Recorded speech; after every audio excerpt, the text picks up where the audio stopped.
Two factors that just don't matter when it comes to doing Roth conversions, but many people do. What are those two factors? Well, number one is going to be rate of return. There are many people that believe they need to earn a certain rate of return on their Roth conversion in order for it to make sense. Like there's some future break-even point that they're going to get to with that conversion. Number two is going to be time horizon, that there's some amount of time that they need to leave that money in the Roth IRA account where it's going to still make sense. Well, the only factor that really matters when it comes to doing a Roth conversion is what is my tax rate today versus what do I believe that tax rate to be in the future. If I think my tax rate is going to be higher in the future than it is today, then it's going to make sense for me to do that Roth conversion. But for many people, your tax rate may actually be lower in the future, and especially if you're going into retirement. So you may want to leave that money in those traditional retirement accounts or do your Roth conversions later when that tax bracket finally drops. So to illustrate this, we're going to assume that our tax rate stays exactly the same, and we're going to see why time horizon and rate of return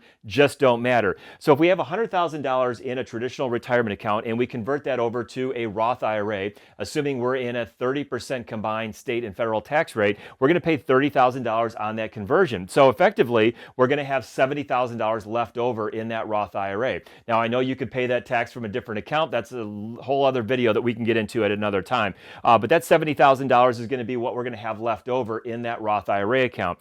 If we leave the money in the traditional account, we have all $100,000 working for us. And that may be why some people believe that this time horizon or rate of return actually does matter, because they think we have more of our dollars working for us. So let's assume that our money doubles over some period of time. And it doesn't really matter how long that period is or what the actual rate of return is on that money. But if we double the money in our traditional IRA account, we're going to grow from $100,000 to $200,000. So right off the bat, we think we've got a lot more money. But if we're still in that 30% tax bracket, we're going to end up paying 30% on that $200,000 or $60,000 in tax, and we're going to have $140,000 left over. That's going to be net to us after taxes. The $70,000 that we converted over to the Roth, we're going to assume that also doubles, and $70,000 in a double would grow to $140,000.